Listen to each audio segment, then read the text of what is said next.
春季喜欢挖野菜的朋友啊，一定认识它。它呢就是紫花地丁，在农村啊非常常见。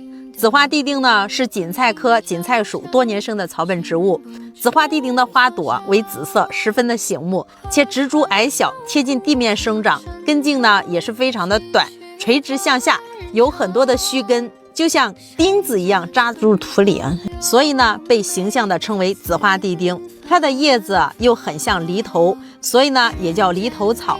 紫花地丁的茎叶含有丰富的营养物质，不仅可以作为野菜使用，也有很高的药用价值。那关于紫花地丁的价值，你知道有哪些？可以分享在评论区。